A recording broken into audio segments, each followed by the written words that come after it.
Welcome. My name is Cezar Williams, and I am the artistic director of the Fire This Time Festival. And it is my pleasure to welcome each of you to our Fireside chat featuring season 14 playwright and director Goldie Patric. Goldie, welcome. Hey, Cezar. It's so good to see you. It is so good to see you. We've worked together before, but we co-directed the Apollo, the new Black Fest at the Apollo. You did. And because of your dopeness and the wonderful work that you did there, I asked you to direct the Fire This Time Festival. And that was a great decision. I'm a genius in that way. But you also submitted as a playwright for the Fire This Time Festival. And for those of you who don't know, the submission process at the Fire This Time is blind. So when the panel is making a selection, we don't know who the playwrights are. And so lo and behold, not only you directing the festival, but your play was selected to be part of the 10-minute festival. Your play, #Lakeisha Jefferson. So I just want to say a double congratulations to you. Oh, thank you so much. I appreciate you for thinking of me as a director, and I am so humble and honored to be participating as a playwright. I don't know if you know this, but the Fire This Time Festival was like my first real exposure to a certain level of community, of playwriting community. I'm in the work of building communities that I subscribe to and participate in, but I had never thought about what it felt like to join a community. But I came to see the festival when Candace C. Jones was directing it. Yes. And I was just like, oh, wow, this is what it is. Like, okay, this is the vibe. I love this. And so it's always been really a goal of mine as a playwright to participate. So when I got the opportunity to submit, I jumped at it. Awoye does this Black Directors Night. Yeah. Where she pulls together all these Black directors from all over, it seems, every December. And so I think one is coming up. But I remember you being in that space, and I remember you radiating community. Like everything that you spoke about, everything that you championed was all about us building community and raising each other up. And so that was my first impression of you, and that has remained my when I feel your spirit, that's always what I perceive. Oh, thank you. That means the world. That is, without totally nerding off and going off track, part of just a personal priority and pursuit of mine is living outside the constraints and definitions and social norms of white dominant culture that have felt more oppressive than liberating, and really leaning into what as one of the elders in my life would say, what does your African self need? And so there is this natural pedagogy and movement of we are each other, right? Yeah. And so we ain't everybody's, and everybody doesn't have to be everybody's. But when you find your people, when you find the people that you don't have to pretend in front of, and when you find the people that you don't worry about being understood or seen in, when you find those people, how do you feed them? How do you serve them? And how do you preserve them? And so community is everything to me. And I hope it is the center of my artistic process, both as a writer and as a director. But you also have a connection to DC. All day. Yeah, I had that revelation that I got to rep DC almost as hard as I rep Detroit. I lived in DC for 20 years. Wow. I graduated from Howard University, which is a mafia within itself. That's my tribe. I am the woman that I am. The greatest decision I've ever made in my life was to go to Howard University. Everything I am, once again, the people whose shoulders I stand on. Howard University was the point in my life where I learned that Black theater needed no apology to exist. And that was my trajectory, that I did not have to assimilate into white theater to be successful or to be creative or to be pushed. Yes. And so Howard University is my everything. And I stayed in DC as a result. And I've worked in the nonprofit sector, in the arts administrative sector. And then I ran a theater company for Black women and girls for 7 years in DC, because everybody said they couldn't figure out how to find Black women to employ. And I was like, you ain't looking. And so I created a space for Black women to employ ourselves and to push ourselves and to collaborate and to do it with Black girls. So yeah, these all home. Your play that's going to be featured in the 10-minute festival at the Fire this time this season also deals with that, how we are already special. Your play, hashtag Lakeisha Jefferson. Do you want to talk a little bit about the play itself?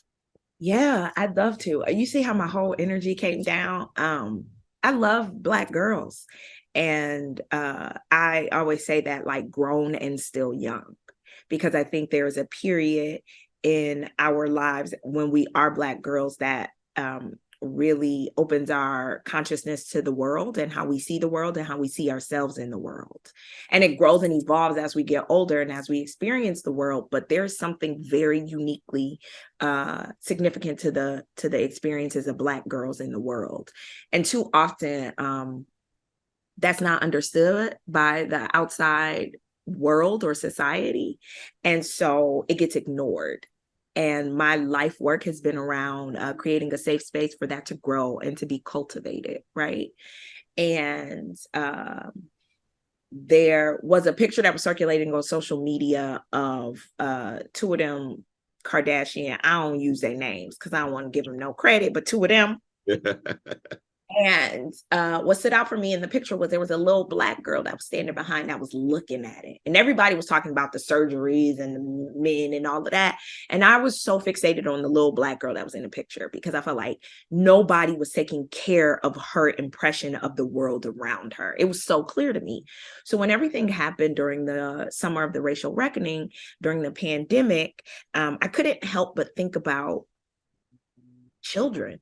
And think about the children that I knew, which for me is largely Black girls and their little sisters, and what messages were being portrayed and what were they understanding. And particularly with Breonna Taylor, which completely broke my heart. I thought it was so interesting, the memes that were being developed and the way visual artists were drawing her. And there were some moments that were just so Black girl specific that I was like, thank you for including her baby hair. Because we know that, yes. Right? We know these things about ourselves. I could smell her sweet fragrance. Like I could imagine she wore like a sweet, you know what I'm saying, kind of scent just based on the lip gloss. And yes, those based on the lip gloss, exactly. You know what I'm saying? We recognize each other. And I was just thinking about this generation that will idolize being captured in our purest or in our most beautiful essence, but how that tends to only happen once you become a hashtag or a rest in peace meme. Yep.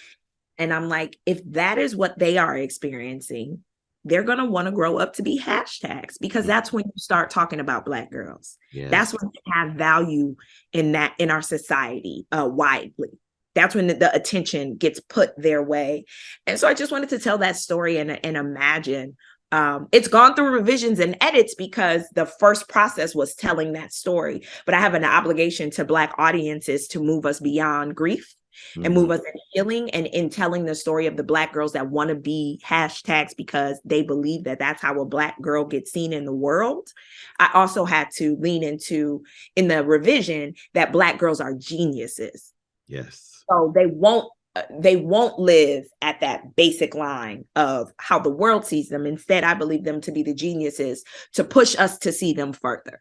Yeah. And so that was the revision that I felt obligated to do, so that we leave with the joy of Black girl genius, but we are definitely confronted with the horror of not being seen until you become a hashtag. Wow. Was this piece inspired by any other works of art or anything like that?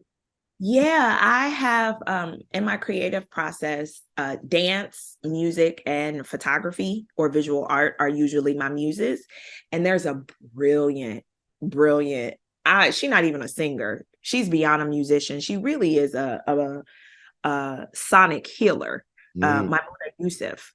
And I'm gonna cry thinking about it. She has a song called Say Her Name. And all of my plays in this particular body of work are influenced by a song. And so there's a soundtrack that's with them, and there's also the song that inspired this. And Maimouna Yusuf, Say Her Name, is the inspiration for it. And the song starts and it says, if I should die in the custody of the police and they say it was a suicide, like, and it just that, I have goosebumps. That term alone is just triggering to know that while we are alive, we have to establish our humanity because we are preyed upon and hunted, and it's covered up and lied on. And so it's just like, know that I would never commit suicide. So fight for me. And that song I just listened to as I penned this. And there's a baby girl from DC who went missing years ago, Relisha Rudd, and she was a baby. You know, she was in a homeless shelter with her mom, and the allegations were that maybe she got kidnapped. And I just remember the feeling when people stopped looking for her and they stopped using her hashtag. And I was like, that's baby girl. Like, we can never give up on her. And so those two things were the inspiration for starting it and writing it and pushed me through. It's an absolutely beautiful piece. I have had the opportunity to read it several times, and I start crying each and every time I read it. I'm so grateful to you for writing this work. Thank you. Thank you. And that means a lot because you're a father of Black girls, right? And so when I wrote the piece, two things were important, was that her father would be in the conversation, because that's what I know. And that's what I witnessed. I witnessed Black men, especially as fathers, stand up and protect and love and nurture their daughters, their Black daughters. Like, I've seen it and I love it. And I don't think that story gets told often enough. And I also wanted her to have her parents married. Yes. Because I don't want us to take these experiences and try to associate them with one type of home or one type of structure or one reality, because it's happening widespread enough for all of us to care and be aware of it. So she got a mama and daddy who love each other, who, you know what I'm saying? It's a beautiful family. Yes. Still, this is a reality that this is a conversation they gotta have. Yep, that's 100%. It touches all of us. No one is immune to it. So thank you again. Have you always been a creator, always been an artist? I have. When I was in third grade, I just ran my mouth so much. And my teacher was like, all the other teachers, largely white women, were like, no, you're a problem. You get a bad score in citizenship. I had a Black teacher, Juanita Wesley. And she was like, girl, I know what to do with you. And she put me in a play by Rosa Parks when I was 7 years old. And it gave me a space for my voice. If you had the ability to go back and speak to 7-year-old Goldie Poo, what would you say? Don't make me cry. Listen, I had this conversation with my therapist 2 days ago. Yes. I had this conversation with her, and in that conversation, I said, I take care of her. I take care of baby Goldie because I do, because I can now. I would definitely tell her it works out. Yeah. She got to go through it. I'm not going to protect her from everything, right? She's going to go through it, but it works out.